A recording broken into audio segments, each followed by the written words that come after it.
فما آمن لموسیٰ، تو نہ بات مانی موسیٰ کی، الا مگر ذریۃ من قومہ، ذریت نے اس کی قوم میں سے.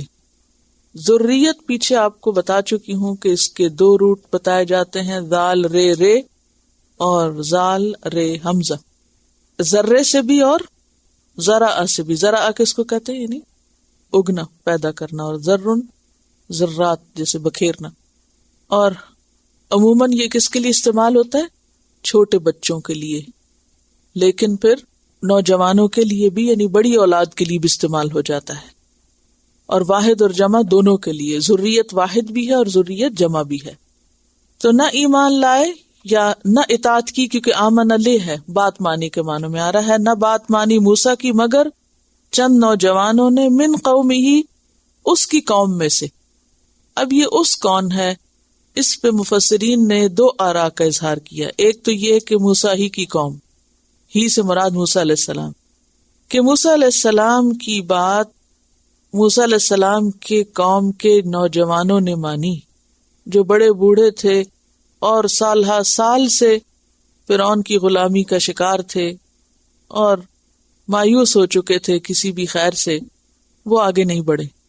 اور دوسرا معنی کیا جاتا ہے کہ قوم ہی سے مراد فرعون کی قوم، اور یہ بات زیادہ مناسب معلوم ہوتی ہے کیونکہ آگے پھر فرعون ہی کا ذکر ہے، وَإِنَّ فِرْعَوْنَ لَعَالٍ فِي الْأَرْضِ. تو نہ مانی موسیٰ کی بات مگر چند نوجوانوں نے اس کی، یعنی فرعون کی قوم میں سے.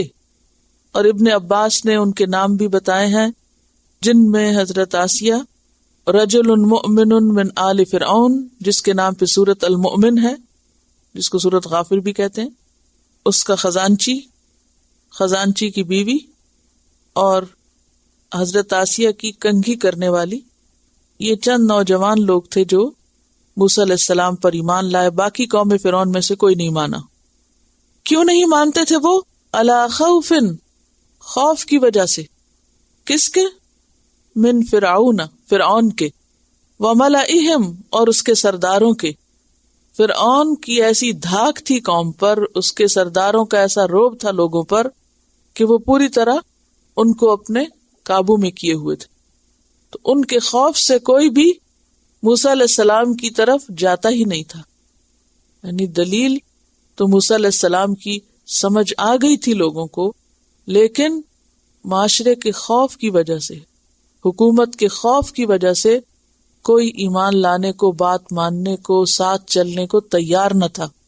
ان یفتنہم، کہ وہ آزمائش میں ڈال دے گا ان کو، فتنے میں مبتلا کر دے گا ان کو، مصیبت میں ڈال دے گا ان کو. یفتنہ کس سے ہے؟ فتنے سے. فتنہ کس کو کہتے ہیں؟ آزمائش کو، مصیبت کو، عذاب کو، یعنی بہت سزا دینے والا تھا. وَإِنَّ فِرْعَوْنَ، اور بے شک فرعون، لَعَالٍ فِي الْأَرْضِ، البتہ سرکش تھا زمین میں، بہت بڑا بنتا تھا زمین میں. فی الارض سے مراد یہاں ارض مصر ہے، کیونکہ اس کی حکومت صرف مصر تک ہی تھی. اور عالن کس سے ہے؟ علوف سے ہے. علوف کہتے ہیں سرکشی کو، بڑا بننے کو، جو جگہ، جسم اور مرتبے کی وجہ سے ہوتی. عالی مقام ہونا مرتبہ کے لیے آتا ہے، دراز قد ہونا جسم کے لیے. اور اسی طرح اگر کوئی شخص کسی اونچی جگہ پہ کھڑا ہو تو وہ بھی دوسروں کے مقابلے میں کیا نظر آتا ہے؟ بڑا. تو بڑا بنتا ہے انسان مقام مرتبے کی وجہ سے، جس کے پیچھے خواہ وہ مال و دولت ہو یا کچھ بھی دنیاوی سٹیٹس. اور جسم کا بڑا ہونا، اور اسی طرح جگہ کا، جگہ یعنی علاقہ کوئی بڑا ہے دوسروں کے مقابلے میں، خواہ وہ فزیکلی ہو یا ایک قوم دوسرے کے مقابلے میں بڑی ہو. وَإِنَّ فِرْعَوْنَ لَعَالٍ فِي الْأَرْضِ، اور فرعون زمین میں بہت بڑا بنتا تھا. کس بنیاد پر؟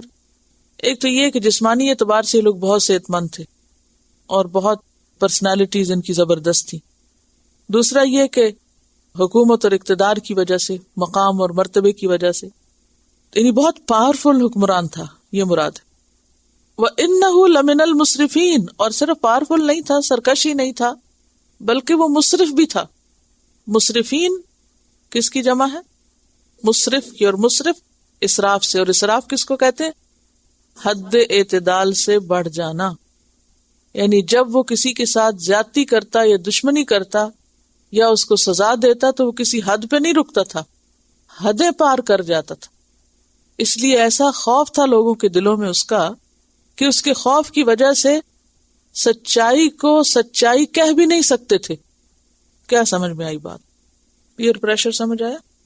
یعنی ایسے اپریشن کا دور تھا کہ کوئی بول نہیں سکتا تھا، کوئی اظہار خیال نہیں کر سکتا تھا، کوئی اپنے دل کی بات نہیں کہہ سکتا تھا. اب ان کے دل مانتے تھے، پیچھے نا جو انکار کرنے والے تھے ان کے دل بھی مانتے تھے کہ جو کچھ موسیٰ کہہ رہے ہیں سچ ہے، اور دلائل بھی تھے، معجزات بھی تھے.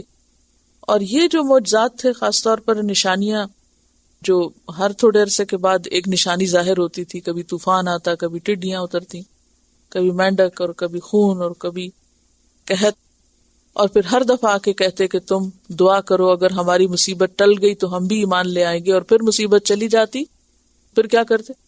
پھر وہی کچھ کرتے. یعنی ایسا نہیں تھا کہ اچانک ایک ہی دفعہ ساری نشانیاں دکھا کے بات ختم کر دی گئی، نہیں، وقفے وقفے سے دکھائی جاتی رہی، بار بار یقین دہانی کرائی جاتی رہی، لیکن ماننے کے باوجود کوئی اس کا اظہار نہ کر سکا فرعون اور اس کے سرداروں کے خوف سے.